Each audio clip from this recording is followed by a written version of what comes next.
Hello प्यारे प्यारे बच्चों, कैसे हो आप सब। सबसे पहले तो all the very best for tomorrow exam. और करते हैं वीडियो को स्टार्ट।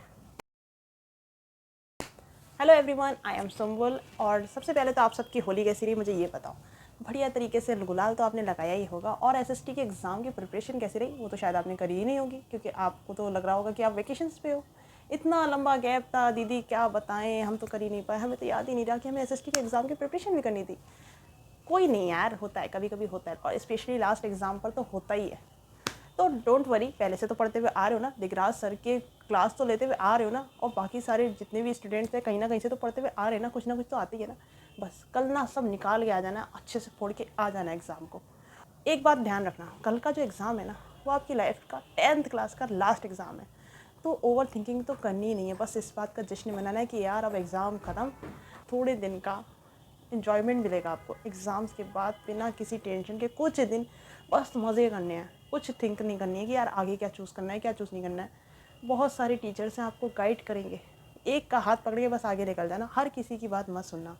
खैर ये बात तो हम बाद में भी कर लेंगे कि आपको कौन सी स्ट्रीम लेनी है, क्या करना है, आगे चल के कैसे क्या करना है, तो सब तो बाद में भी बात हो जाएगी। फिलहाल तो मैं आपके लिए कल के लिए ऑल द वेरी बेस्ट लेके आ रही हूँ। और एक बात और बोलने आ रही हूँ, देखो आपका कल का एग्ज़ाम है एसएसटी का एग्ज़ाम। देखो एसएसटी है ना, एक ऐसा सब्जेक्ट है जो कुछ बच्चों को तो बहुत ज़्यादा बोरिंग लगती है और कुछ को बहुत ज़्यादा इंटरेस्टिंग लगती है, और कुछ को हिस्ट्री अच्छी लगती है, ज्योग्राफी अच्छी लगती है, लेकिन इकोनॉमिक्स अच्छी नहीं लगती है। किसी को पॉलिटी अच्छी लगती है तो ज्योग्राफी नहीं अच्छी लगती। सबका अलग अलग अपना अपना सोचने का तरीका है कि उसको क्या पसंद है क्या नहीं पसंद है, सबकी अपनी चॉइस है।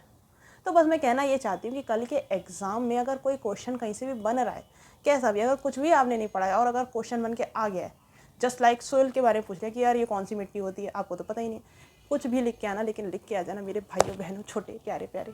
बस छोड़ना नहीं है आपको, खाली ये याद रख लेना, हिस्ट्री में आपको क्या पता नहीं है कि क्या हुआ होगा। वर्ल्ड वार हुआ था, रिवॉल्यूशन हुए थे, और वो फ्रांस का तो आपने पढ़ ही लिया होगा, बेल्जियम और श्रीलंका, कुछ कुछ तो पता ही होगा ना, कुछ कुछ लिख के आ जाना। बहुत इजी होता है एसएसटी का एग्ज़ाम। सही बताऊँ ना, मेरा अपना एक्सपीरियंस क्या है, मैंने इतने ध्यान से एसएसटी पढ़ी नहीं थी, मुझे खुद नहीं पता था कि एसएसटी में मार्क्स मैं लेके कैसे आ गई।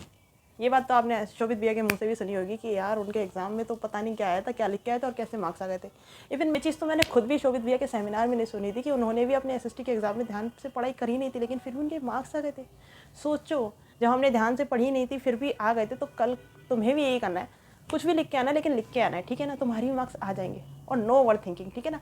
और हाँ, एग्ज़ाम देने के बाद एक प्रॉमिस तो तुम्हें करना पड़ेगा, वापस आके आराम से जब बिस्तर पे जाके लेटोगे ना, ड्रेस व्रेस हटा के थोड़ी देर सुकून की नींद जो लेने जा रहे होगे, तब ये मत सोचना कि यार आज का एग्ज़ाम क्यों ख़राब चला गया, या मैथ्स के एग्ज़ाम में क्या होगा, या इंग्लिश के एग्ज़ाम में क्या होगा। और मार्क्स तो बिल्कुल मत काउंट करना मेरे भाइयों बहनों प्यारे। देखो मार्क्स वार्क्स काउंट करने से क्या होता है, एक तो दिमाग का दही हो जाता है, ये भी गलत करके आया हूँ, वो भी गलत करके आया हूँ। अच्छा वाला सही आंसर करते हुए आयोगे तुम, लेकिन फिर भी तुम्हें लगेगा यार मैं तो ये गलत करके आया था, इसके मार्क्स तो मिलेंगे नहीं, और सर पकड़ के बैठ जाओगे।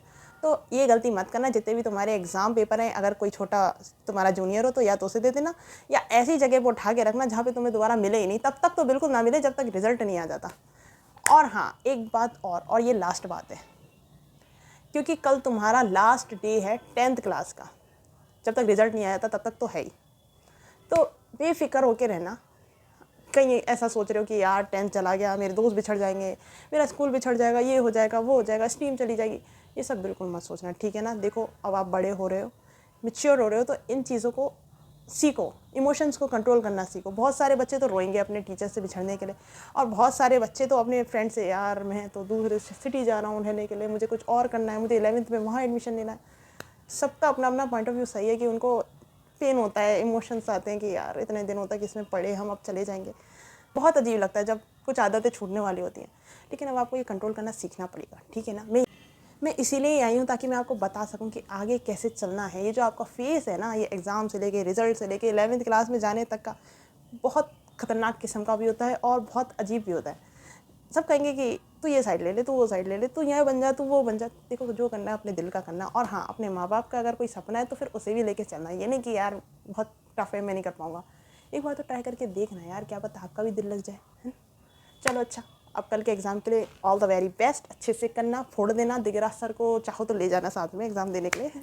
हाँ एक बात और, देखो इस वीडियो को ना लाइक कर लो, कमेंट कर दो अगर तुम्हारे मन में कुछ भी कहने के लिए हो, और चैनल को सब्सक्राइब कर लो, क्योंकि ये आपके बहुत काम आने वाला है। मैं आगे चल के नॉलेज से रिलेटेड, माइंडसेट से रिलेटेड, स्टडी से रिलेटेड कई तरीके की वीडियो बनाने वाली हूँ। ओके, चलो बाय बाय, मिलते हैं नेक्स्ट वीडियो में। All the very best.